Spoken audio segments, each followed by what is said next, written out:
Ask a Pediatrician. Parents' top questions about childhood vaccines. Welcome to the Mothers of Boys Survival Guide podcast. I'm Susie Shaw, author of the companion book and boy mom of two, now fully adulting. Today we're diving into a topic that's on every parent's mind at some point: childhood vaccines. From the first shots your baby receives to vaccines required for school, parents often have questions about timing, safety, and what to expect. I'm thrilled to welcome back Dr. Barnaby Starr, a respected and now retired Baltimore pediatrician with decades of experience caring for children and supporting families. Known for his compassionate approach and medical expertise, he is a practical and trusted voice in children's healthcare. Welcome, Dr. Starr. Thank you, Susie. It's great to be here again.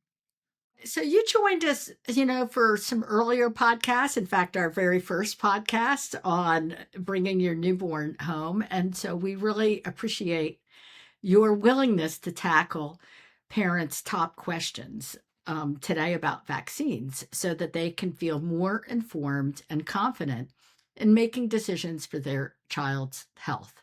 Let's just jump in and start with the basics. How do you talk with new parents about vaccines and their safety, and how do they work? The first thing to do is to make sure we all understand how vaccines do work. And to understand how they work, you have to understand the concept of an antigen. An antigen is a protein, and occasionally it's a carbohydrate, but it's a substance that induces the production of antibodies by our own immune system. Antibodies are a custom fitted way of attacking something foreign in the body. A vaccine has the ability to induce the production of antibodies. The vaccines can be live, they can be killed, they can be portions of the outer membrane of an infectious agent. What do you mean by killed? Well, the agent that we're trying to induce an immunity to can be killed using formaldehyde, or it can be still a live vaccine. And they now have what was in the COVID vaccine, which is simply mRNA, which then uses our body's cells to produce the antigens, which will cause the protective antibodies to form. In other words, the key here is understanding that the immune system is producing antibodies, which will allow you to have a memory for an infection that if you're getting a vaccine, you never really had the infection, you just had the vaccine. This has evolved over 500 years. I mean, this is a science, immunology of its own. And so to think that we could somehow learn quickly or know just from reading something on the internet and fathom the complexity of this system, it's crazy. It's a very complicated system. But some vaccines are so valuable that if we throw them all out quickly because of some risks, which we're going to talk about, we'd be making a grave mistake. We'd be throwing away 500 years of scientific development. We'll talk about different vaccines whenever you want. Um, so what are the earliest vaccines? A brand new baby in the hospital. Do you get vaccines in the hospital? Starting in 1991, they started recommending that a 1 day old baby, before the baby leaves the hospital, be treated with the hepatitis B vaccine. So, again, that's more than 30 years ago. And that greatly reduced the transmission of hepatitis B. Mothers are generally screened for hepatitis B during their pregnancy. And if the mother is positive for hepatitis B, not only are the babies the recipients of the hepatitis B vaccine, but they're given a immunoglobulin specifically against hepatitis B. So the highest risk group doesn't only get the vaccine, they get an immunoglobulin. Mm. Regular babies whose mothers have been shown to be negative for hepatitis B have been given this vaccine. Whether it's entirely safe to give a 1 day old baby a vaccine, I myself felt it hadn't been tested carefully enough. So, in a low risk baby where there's no hepatitis B in the family and no high risk behaviors in the household, I actually recommended waiting till the 2 week checkup to receive the hepatitis B vaccine. And that's because there is something that protects the brain from objects in our bloodstream called the blood brain barrier, and it keeps foreign things out of the brain. And that is not well developed till 5 days of age. That's why a baby who has jaundice or a very high bilirubin at 1 day of age, that has to be approached and treated. Whereas at 5 to 7 days of age, that's not as serious a problem. So I extrapolated and actually recommend waiting till 2 weeks for the first hepatitis B vaccine if there's low risk. All the other vaccines are in this country held until 2 months of age. Hmm. So early, we're just talking about hepatitis B.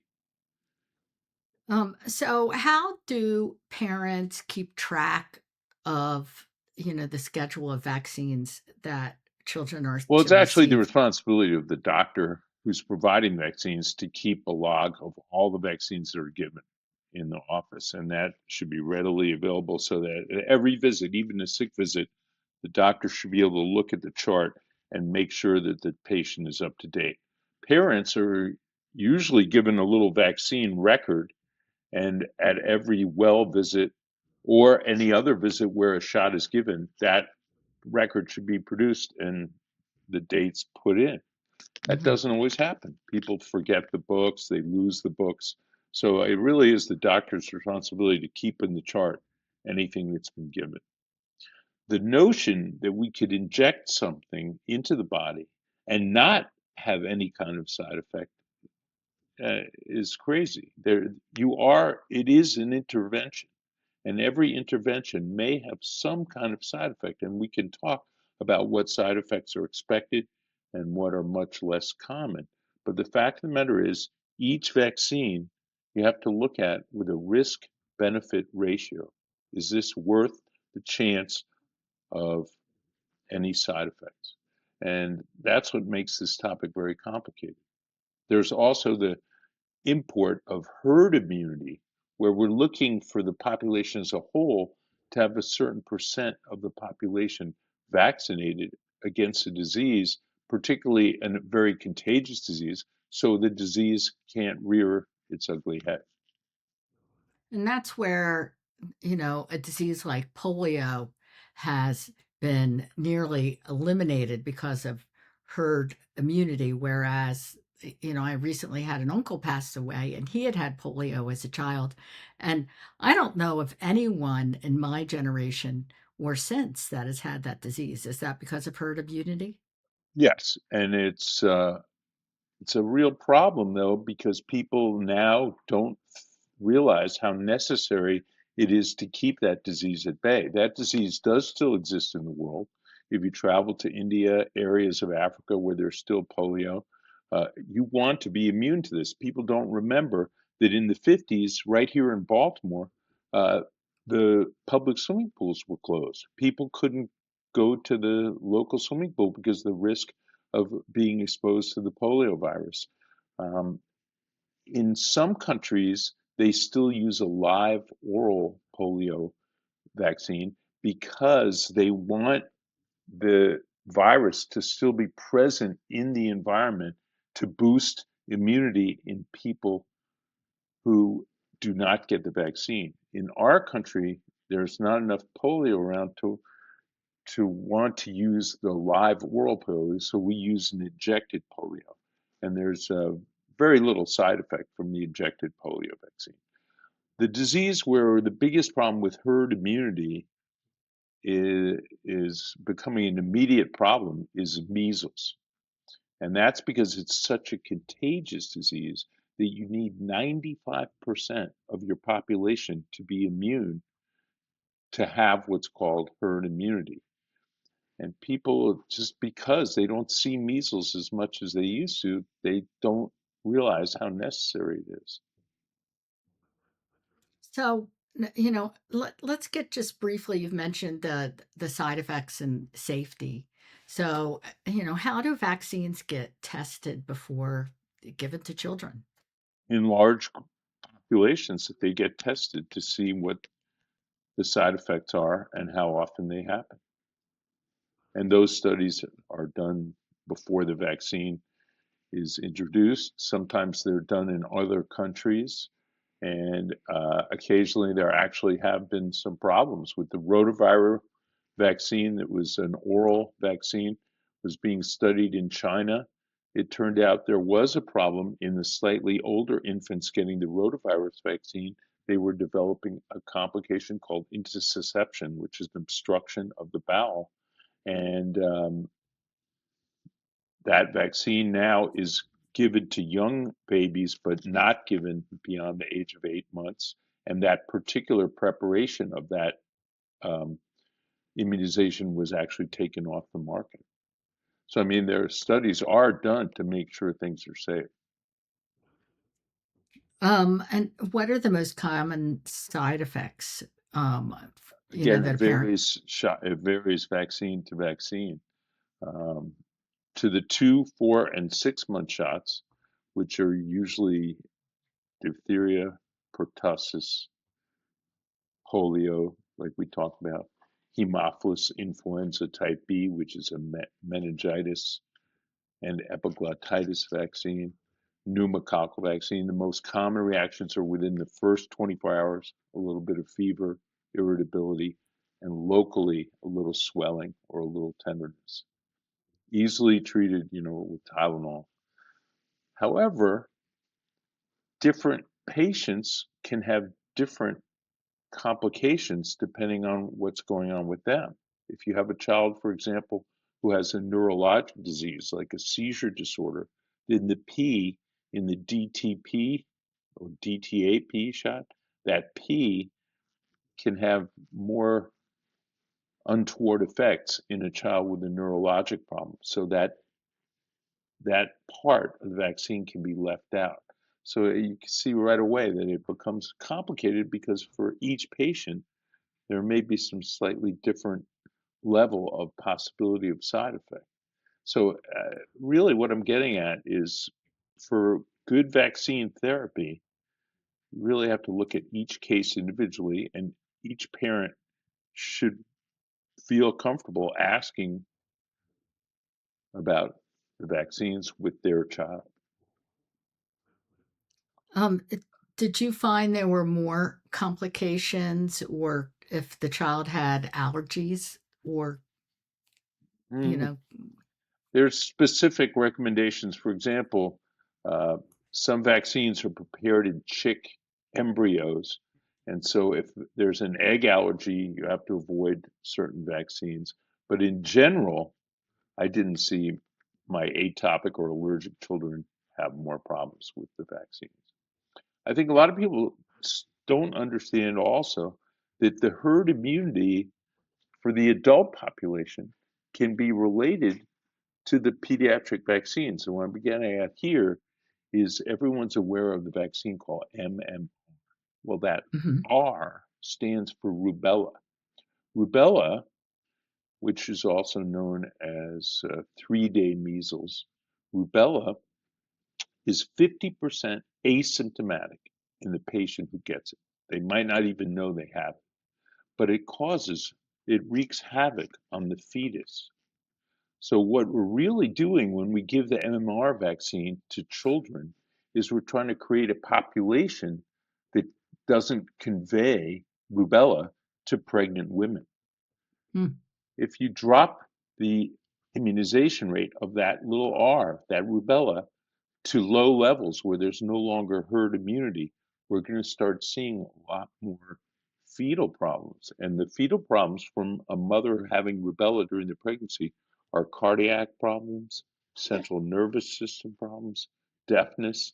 Uh, it's a Hmm. can of worms, and I don't think people realize that if you go against things like the MMR, in a matter of years, you're going to start seeing rubella again. And this was a real problem in the 50s. And what other dangers are there for avoiding vaccines? Well, some of the illnesses, luckily, are very rare, but very severe. So, for example, the meningococcal vaccine, which is usually recommended to people going to college, that's that quote meningitis vaccine that you hear about Hmm. when your kid's getting ready to go to college, and you're like, why did they get this before? Well, it turns out it is recommended and required for some sleepaway camps because a risk factor for meningococcal disease is if you're in a sleeping area with a large amount of people, like a dorm, or they used to call them the bunks at camp, 8, 12, sometimes even 20 kids in the same space. One of those kids could be a carrier in their nose, or one of those kids could be getting sick with this illness and it travels respiratorily.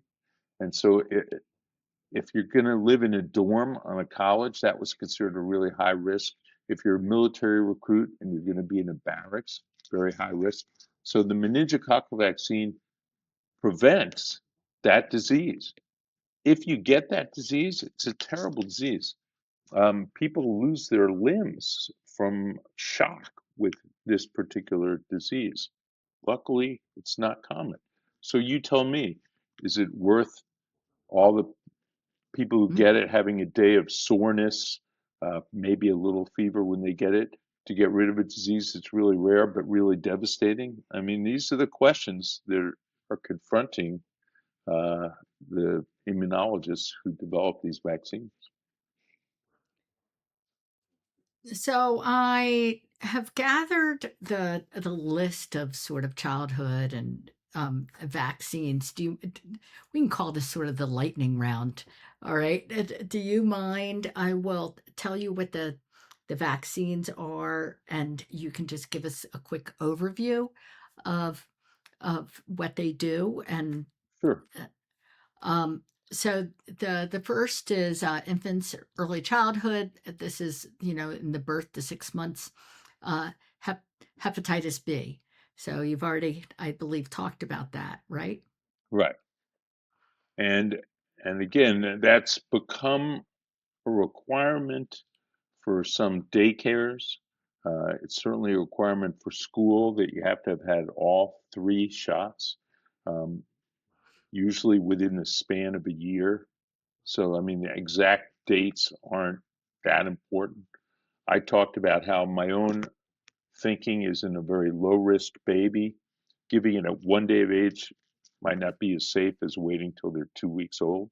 Hmm. But hepatitis B can be a fatal disease causing liver failure, and it's transmitted by tiny, tiny amounts of blood. So if you have a hepatitis B positive parent in the home, that's a risk factor. If there's IV drug abuse in the home, that's a risk factor.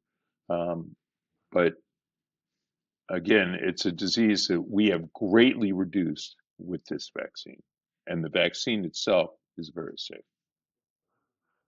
Um, what about DTaP? Is that the way you say that Yeah, one?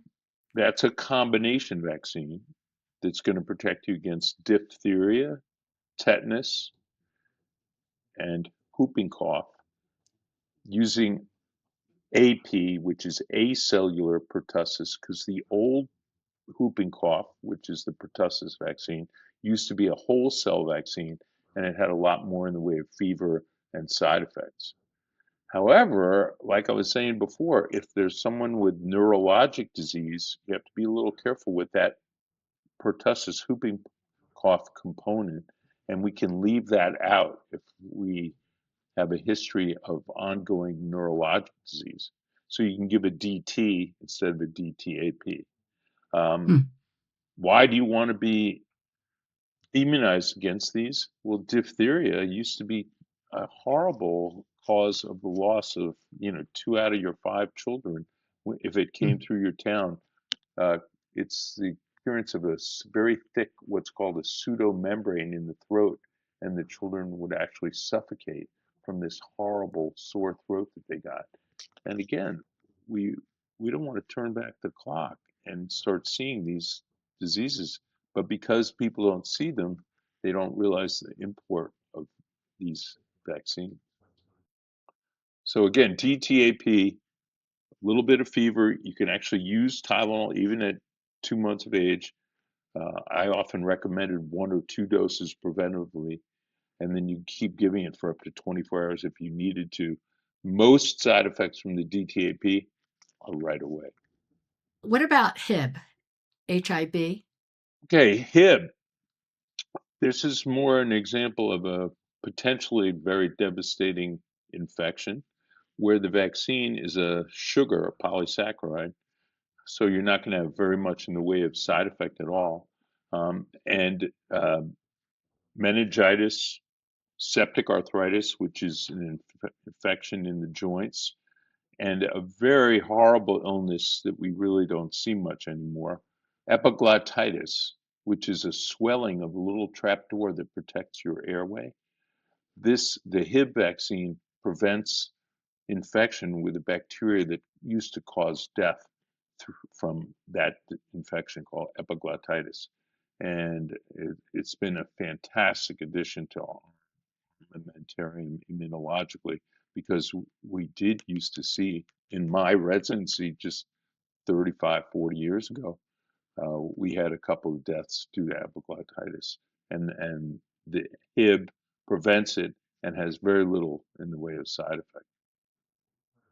Polio, you've already Polio, we've mentioned. talked about, and again, the injected polio is a killed polio vaccine, so it's very safe.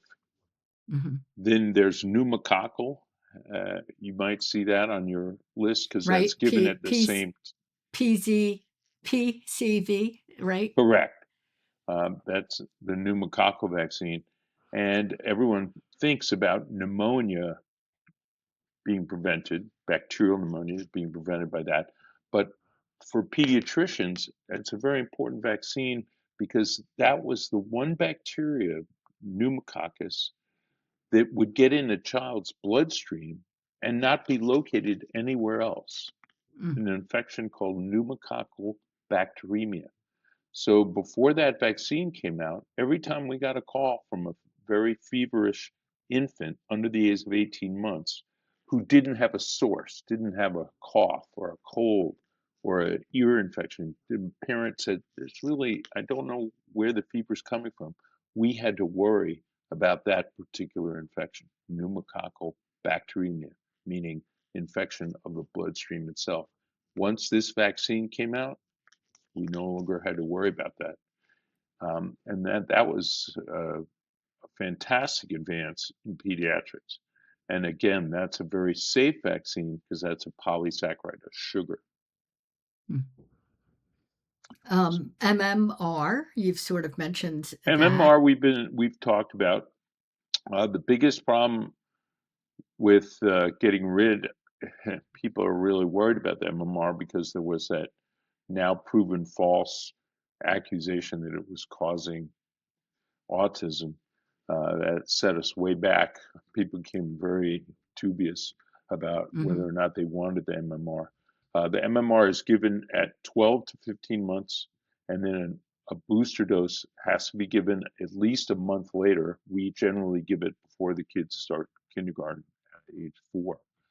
If there's an epidemic going on of measles, which is going to become more and more the case if less and less people get this vaccine, then it can be given as early as 9 months, but it has to be repeated 2 more doses after the child is 12 months to get permanent immunity. Mm. And what about the chickenpox vaccine? Chickenpox vaccine. That's why don't we give that right away? Well, that's kind of an interesting question. And we don't give it until 12 months of age because most mothers have had chickenpox during their life. So when the baby is born, if the baby's full term, the baby has received the protection that is keeping the mother from getting chickenpox again.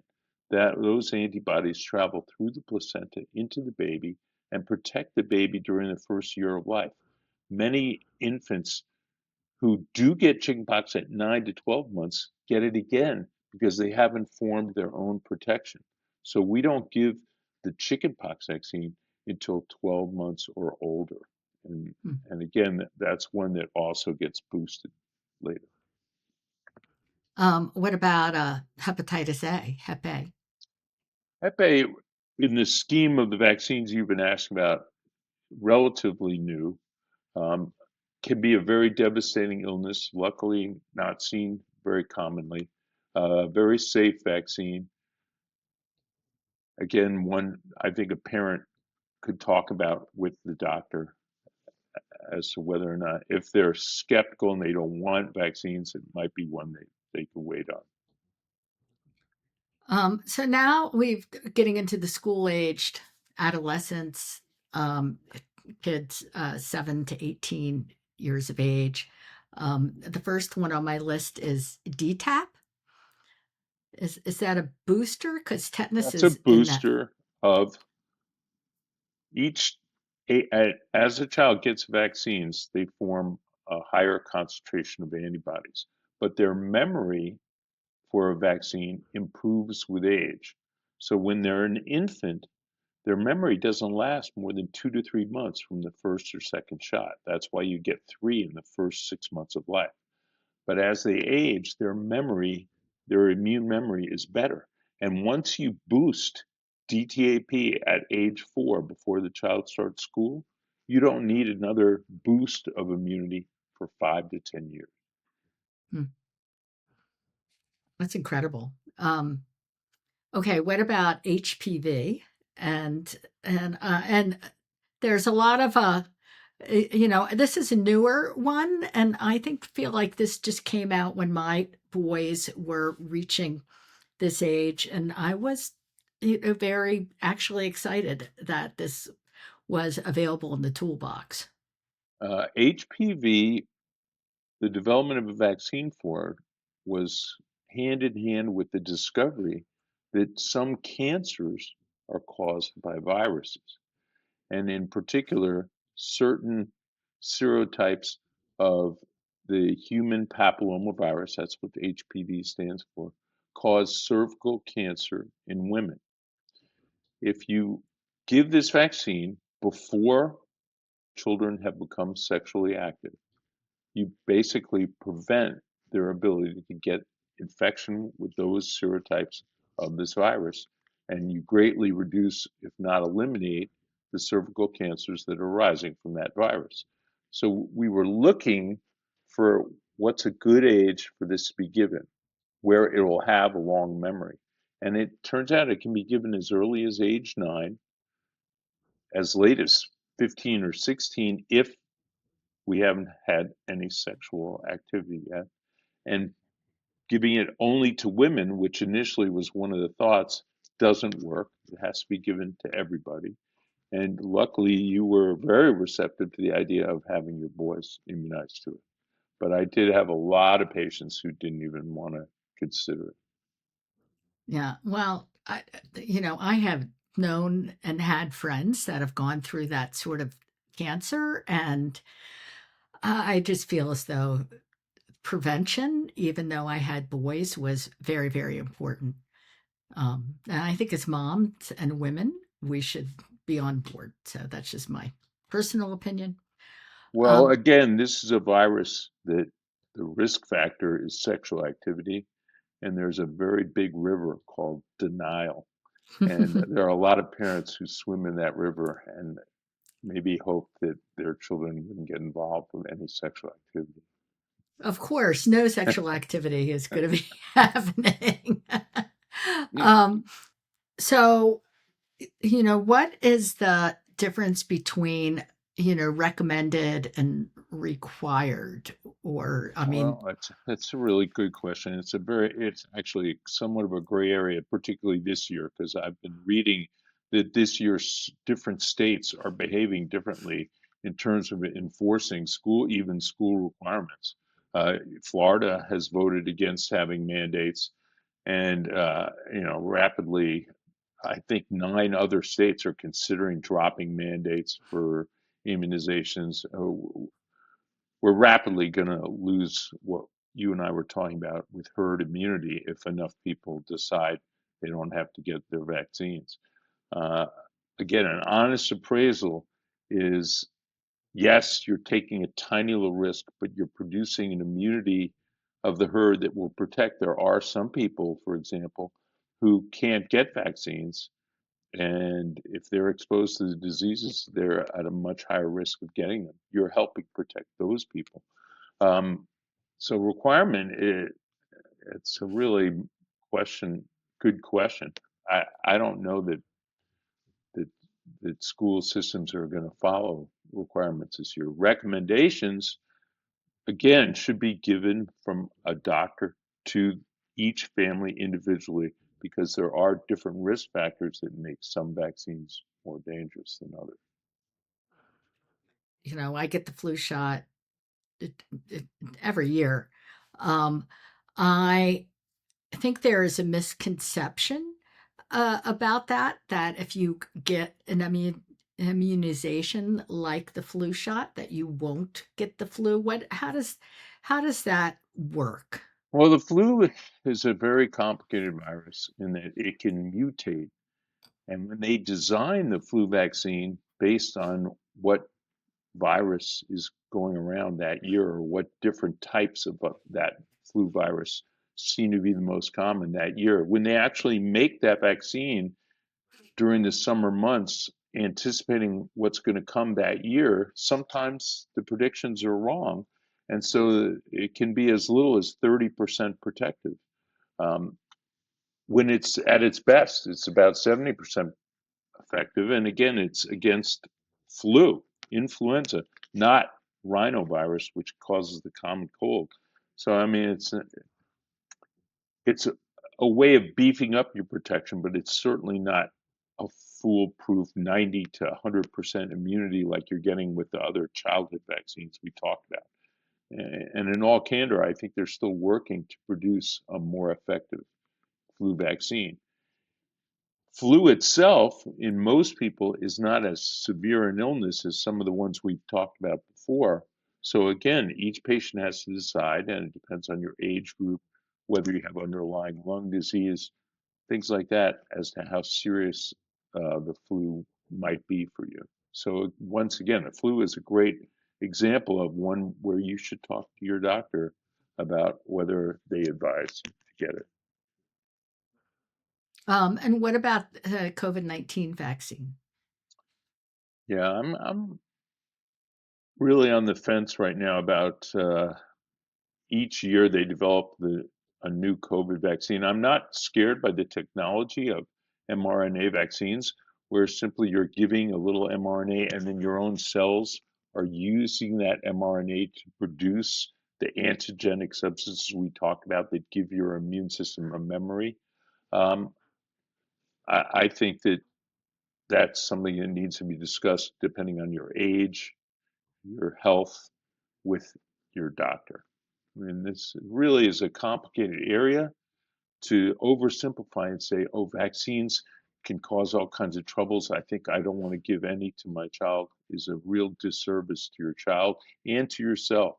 But I do think there's some individualization that needs to occur so that if you have questions about certain vaccines, you should talk about them um, with your doctor. So what questions should parents ask, a pediatrician, and how much flexibility is there really in that immunization schedule? That's a great question. I mean, for those of us who were around before the rotavirus vaccine, for example, where rotavirus causes 3 to 5 days of diarrhea, sometimes vomiting, occasionally dehydration, tends to go around daycares. If the child is not in a daycare, is being taken care of at home by one or two caretakers, they don't want the rotaviral vaccine, they have the option of refusing. But that's just one more example of like the lifestyle affecting whether certain vaccine would be necessary in your child.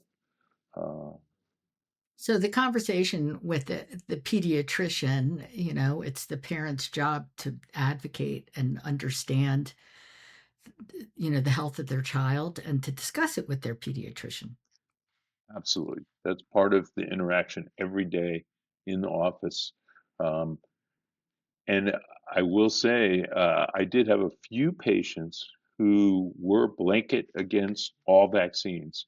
And my own malpractice insurer said I couldn't keep those patients in my practice because they were putting my other patients at risk by refusing all vaccines.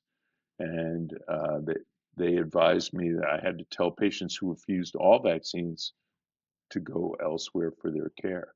If Mm. they were willing to take some that I felt were the most important, delay others, like as we've talked about, or if, for example, their child wasn't going to daycare and so I felt they weren't at high risk for the rotaviral vaccine, if we made little bargains like that, I could keep the patient. But if they blanket refused all vaccines, it puts the doctor in a catch-22 situation. So Mm. it's a difficult situation for the clinician. So, do you have a sort of we've asked you this in the last podcast too, but do you have a guiding quote or mantra that parents you think should think about as they're dealing with this topic?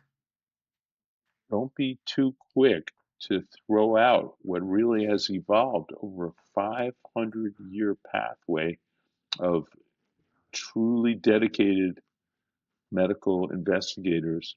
Don't be in such a hurry to throw away that kind of knowledge. Vaccines really are preventive medicine at its best. And yes, we're not seeing a lot of these infections yet, but if we go backward, that's what most of us fear will happen. Where should parents go to get reliable information? There are websites that are run by the NIH, ACIP. They can certainly look at those.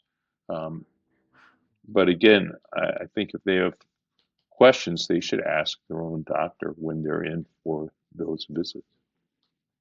I mean, that's really what we're there for. Hmm. What was there anything you feel as though we left out of this conversation that you want to make sure you mention? Just that it's a very complicated topic, and unfortunately, in this day and age, I feel there's very little trust of the authority or the knowledge that doctors have gained over the many years of their education and training and then work experience. And that we really, in our complex society, have to trust experts in their areas. Um, that you you can't glean enough just from reading an article about possible negative effects of vaccines. You can't learn enough in that brief interaction with the computer where you are picking up this stuff to refuse these vaccines. If you're really uneasy about a certain one, bring it up with your doctor. Well, Dr. Starr, thank you for joining me for this very important conversation. I'm sure your practical answers offered insight and a little more peace of mind for parents about childhood vaccines. I hope. I know it did. For our listeners, if you found today's episode helpful, please share it with another parent and subscribe so you don't miss future episodes. And consider leaving a quick review. It really helps other moms find the show. You can also follow the Mothers of Boys Survival Guide on Facebook, Instagram, YouTube, and your favorite podcast platform for more conversations, resources, and support. And remember, moms, be kind to yourself.